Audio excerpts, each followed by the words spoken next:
Hello again, boys and girls. And you're going to be asking yourself, what the heck has he got here? Well, that might be a clue. Have a look. Aha! 1965 Singer Touch and Sew, Model 628 Deluxe Zigzag. What is he doing with a sewing machine? Well, wife recently has gotten into doing quilting, and I had a couple of sewing machines around from my pick-in days that are actually a little bit better than what she was using. It was a newer Sears Kenmore 385 model, one with a plastic case. It's like 20 years old. These old machines are so much better. Also had an old Kenmore that I've already fixed up and got running for, and she's using it and she loves it. But this Singer, I remember these when I was a kid. These are top-notch machines. Only problem is this one, I think I got a yard sale for like $20. Has a few problems, and that's why it was only $20. But otherwise, it's nice and clean. It doesn't have any wear on it. Looks good. Major problem right here is this. This is a little bobbin case positioner holder, and it's way too loose. It needs to be adjusted with this little screw right here. And you try to run it, the bobbin case will actually jump up and jam under this throat plate. No good. So it has to be adjusted. Well, just turn the screw. No, I can't do that, because under here inside this case there's a little set screw that goes in here, and it is stuck. Can't turn it with a screwdriver, so I'm going to take a little extreme measure here. See if we can't get that loosened up so we can get that thing adjusted the way it needs to be. Got a plan, gonna show you. And I'll show you how this comes apart for anybody that's looking for information on these. There's your thread guide. We've already been through this once, actually. We cleaned up a little bit and oiled all the points that need to be oiled. It actually turns okay. And see that case jumping? Let's take that out of there.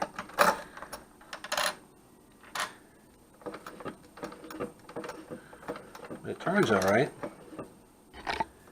Let's position her out of the way. It just pulls out like that. Put those aside. Got to take a closer look at this bobbin case too, make sure it's not damaged. See that little slot right here? Whoops, sorry. A little slot right there rides in a little tab that's down in this holder. As you can see, it just turns it round and round. I'm also going to check the hook timing on this and make sure it's hitting the right spot at the right time. It might be a little out, but I can fix that. So we're going to dig into this. I'll show you what I got. Stand by. So here's the bottom of the case. This is pretty typical for these Singers and for some other brands. Kenmore's a little different, but doesn't apply here. You got 4 feet. These have screws in them. And these two metal washers have just a regular screw in them. This has a screw in it too. You don't need to touch this, usually. We're going to find out. We'll get to it.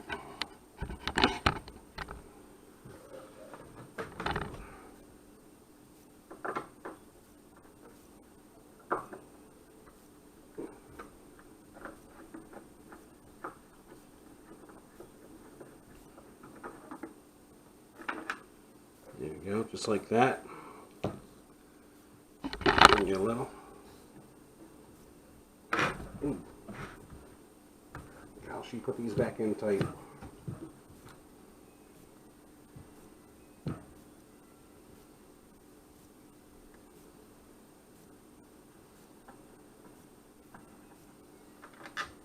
Now you don't have to remove these if you don't want to, because you can see this fits in this hole.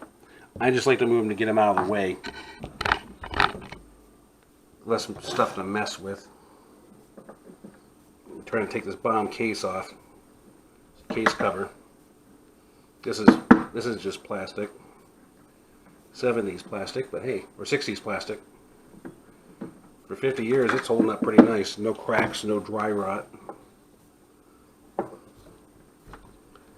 Okay.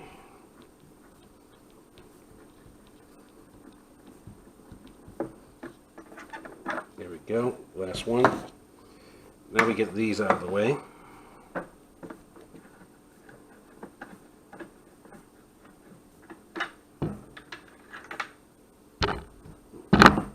Show you that.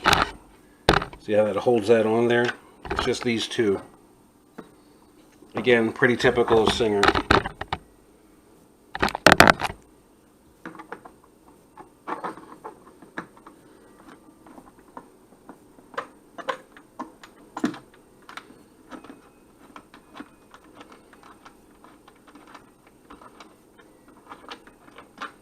There we go.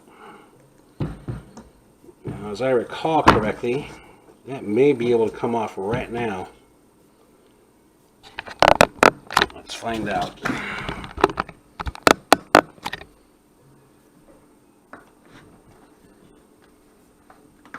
Nope, not going to happen. Need to get this. Maybe I've probably been wrong about this one. I think this may have to come out too. And, oh, that's a big screw. Here we go. Yep, that needed to come out. There's a little stud post in here. It's also got a screwdriver end on it, but I don't advise messing with this. Just take the big nut off the end. Now, it should move. There we go.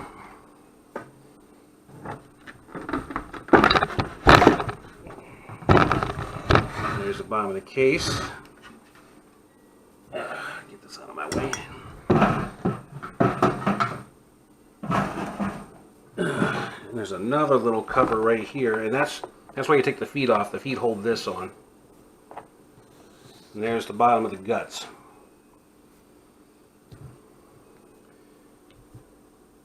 A little grease put on it, but not too bad. Okay, motor's over here. That's easy to get to. This shaft here drives that bobbin, and that's where your timing adjustment is. I don't recall if it's this set screw or that set screw, but it's one of the two or both. I've got the manual for this, so worry about that later when we get to it. See, here's this little set screw I was telling you about. Just did not want to move. Let me go grab a small screwdriver.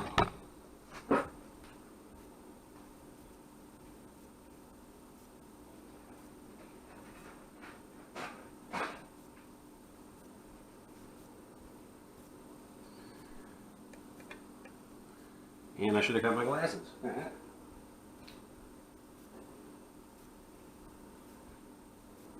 Pro tip, it helps if you can see what you're working on. Here we go.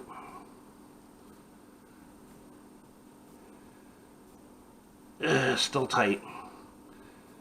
So I'm going to re-soak that with the good old WD-40, get it loosened up, give it some time to soak, and then we'll hit it with the secret weapon. I'll be back. Just a correction, it is not this set screw. That's for something else. That's for the slide plate up here. It's this set screw.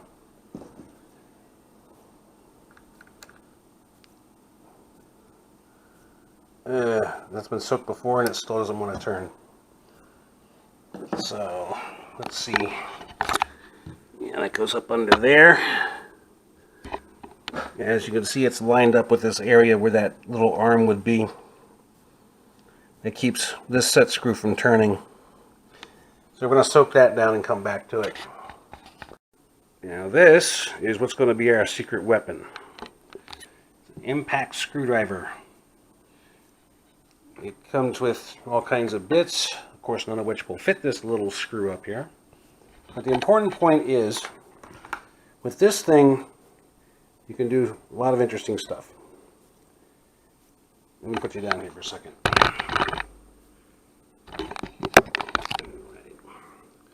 What you got here, this fitting goes on it, and the bits go in it. It's got a little spring in there. It's a little hard to get by.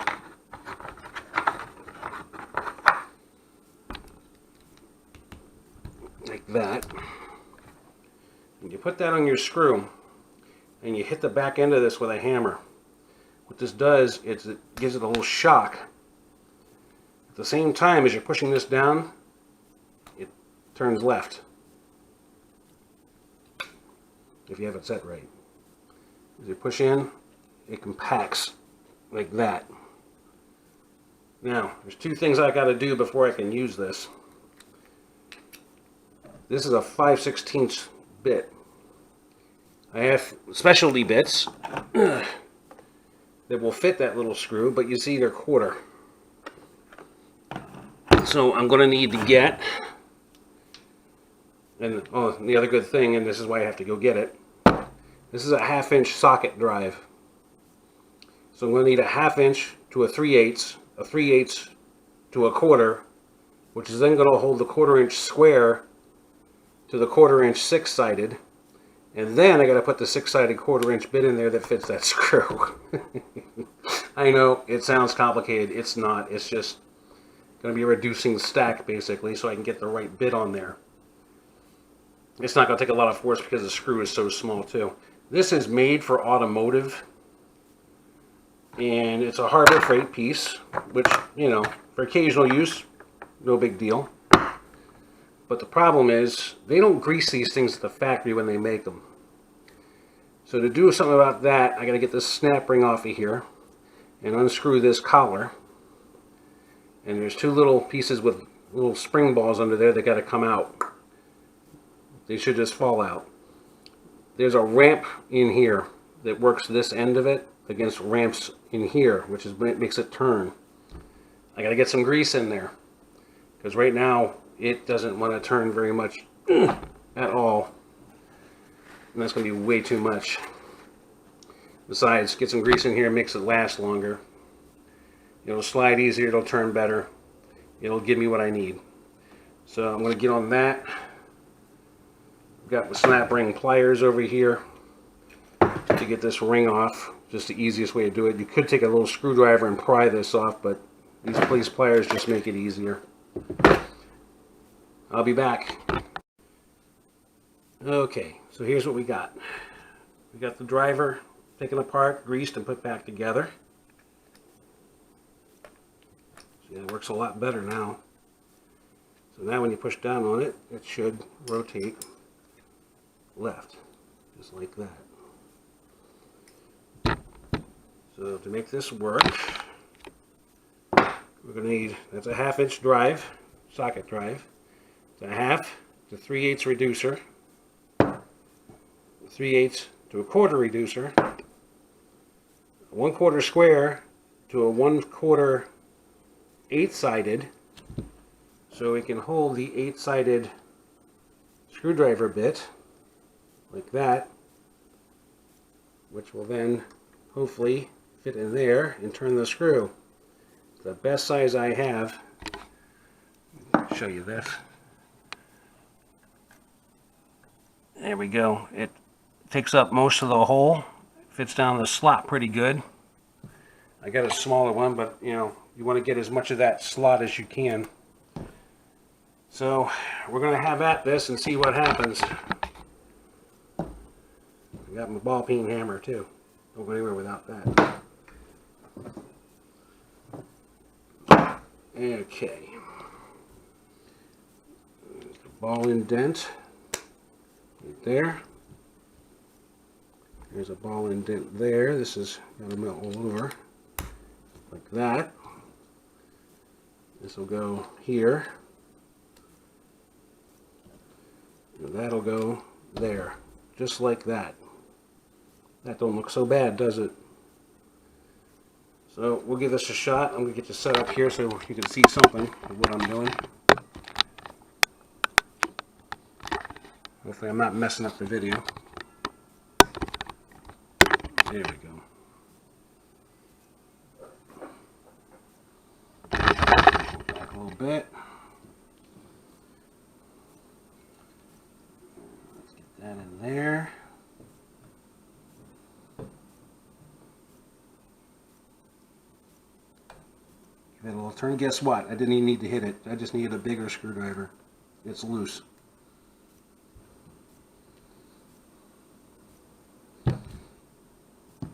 This little thing just wasn't getting it. But this, haha, it worked. There we go. Sure enough, she turns. Now we can move on to trying to do the adjustment on this thing. Stand by. Okay, a little memo here. This other set screw, it actually works this little spring here which holds down the slide plate. This is reverse thread. And apparently all the Singer machines, like from 600 series on up, some of the 500s as well, this is reverse thread. So it's righty loosey, lefty tighty. Believe it or not. Let me show you. See, I've got this to the right all the way backed out, and this spring is nice and loose. You go left, you tighten it up, and see, there you go. So this reverse thread, that was kind of whacking me a little bit. I tried using the other tool on it, the driver, and it wasn't going anywhere. I was taking it real easy with it, because you don't need a lot of torque on screws this size. Clear that up. And I just decided to turn to the right for the fun of it, just to see if I can get it to move a little bit and try to get some of the WD-40 work down in there to loosen it up. And sure enough, it started turning. So there you go. Reverse thread on this one. This is regular. Left brings it out, right brings it in. This is exactly the reverse. Left brings it out. But it just works a reverse on this little spring here. That's kind of important because you need this all the way loosened up to get your slide plate installed. All the way loose. To the right, like that. See? And there's a video on YouTube about how to get the plates on here. If I get to it later, I'll show you. Hang on for more. Okay, so it looks like we're in like Flynn here. Got the slide plate on. Got the bobbin case in. There's a bobbin in it. Here's a positioner arm. Here's that little adjustment screw. That's about right. Right between this little spring tab and the bobbin case should be about 0.030 or 0.032. It's about a 32nd of an inch. That sounds right. There's got to be enough room between that tip of the bobbin case and that little spring arm for the thread to slip through. So we got that set. Got a zigzag plate on there. Got this back on. Got that spring tightened back down. That works nice and smooth. So that's fixed. Got our stitch length locked down set.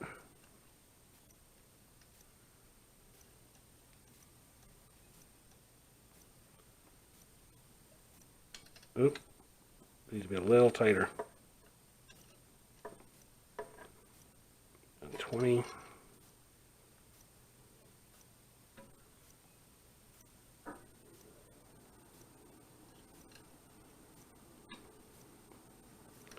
Seems to be a little notchy. I gotta work on this a little bit.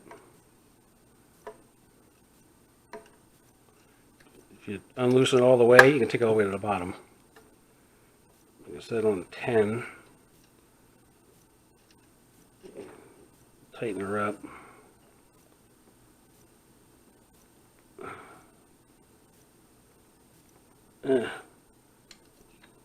Keeps wanting to climb. I don't know why that is. I gotta work on that. Might have something to do with this screw here. I'll play with it. But anyway, got that bobbin fixed. Gonna give it a test run next. Okay, so here's the dealio. The bobbin cover plate needs to be closed when you're doing anything. It's not working exactly the way it's supposed to be, but it's going to be serviceable. This positioner arm, when you run it, here, let's see if we can get a look at this. It moves a little bit, and as you start to pick up speed, it wants to start to rise. Doesn't that sound good?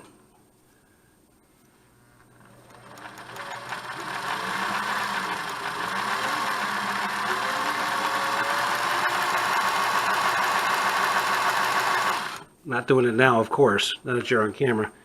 But it wants to start to rise up, and then it allows the bobbin case to just slide under it and jam under this plate.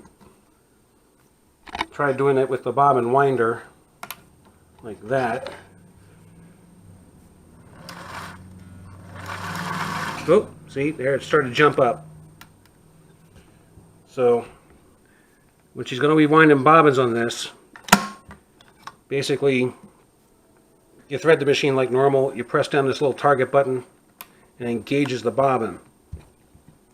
Just going to have to close this plate so it just catches this tab, like that.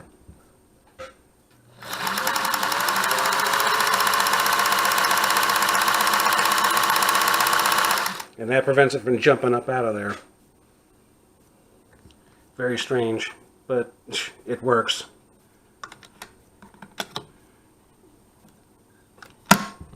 There we go. Push that down to wind your bobbin. When you're done winding, right there, you just take and shove this all the way forward. Oh, come on now. There we go. Clunk. That takes care of it. Needs a little bit more work. We're going to get there. A couple of days, but I just want to make a video on this bobbin problem because it's not exactly common. And I got that tension set just about right. About a 32nd of an inch. So, all good to go. Just got to get back inside the machine, do some more cleaning and oiling. It'll be up and running for her. Hopefully it'll keep her happy. Happy wife, happy life. You know what they say. Post more if I get anything else coming around. Who knows what's going to happen. Working on some gaming stuff right now. That's going to be coming sometime soon. Might change everything, but hey, stay tuned. Appreciate y'all subscribing. Appreciate y'all having a look. My nonsense. But there you go. Maybe this helps somebody, maybe it doesn't. I don't know, but we do the best we can. Thanks again for watching. We'll see you next time.